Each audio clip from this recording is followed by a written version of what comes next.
in reality, there's so many people that are trying to keep the tradition alive, and they're trying to make sure that people remember there is a country 90 miles away that is suffering every day. And there's so many people here that are capitalizing on that. And instead of trying to talk about the story and trying to tell people who we are and what we do and that moment, that Benny More, that person, that thing that makes us so proud, they're just making money off of it. Well, the tragedy is compounded by the fact that 60 years of communist totalitarianism has produced now a third generation of Cubans who actually hate their own culture, which is unique in the history of Cuba. That's true.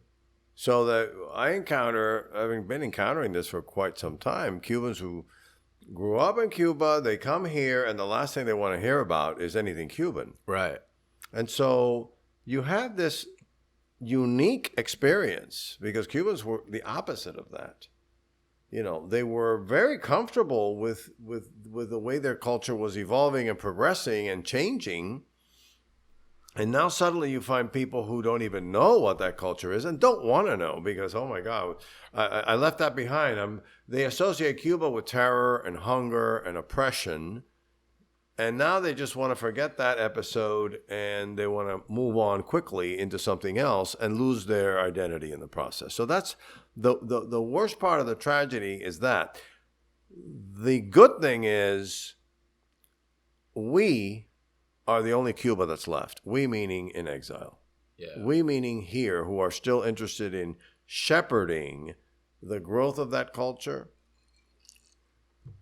We are what's left. What's over there are collaborators with the regime, even though some of them are artists and famous. They're just, paid clowns to put on a propaganda show in some way, shape, or form. Very sophisticated one, but nonetheless a propaganda show. And then there's, the ones who are just pouring out the folklore in order to get the as you say, people to come in and, and have a Cuban moment in their cliche vision of this. Right. But the ones who are moving that culture forward are all in exile. And they're the ones who the key is this. For the people who see themselves inside of a Cuban context, Cuba is dead. The ones who see Cuba as in them and they are the context, Cuba is alive. Very alive. Very alive. And Cuba's alive in you, and it's alive in me, and it doesn't have to be more than X number of people who feel that way for it to be alive. And exile has taught us something. I call it more diaspora now because exile is the initial escape from the regime. And then afterward, you have to figure out how you continue with your identity, collective as well as individual, in a new context. That's what diaspora is. And for those people, the Cuba of the past has lessons, like the one I just, we've been discussing, that we were comfortable with modernizing and changing and evolving. And it also is a necessity because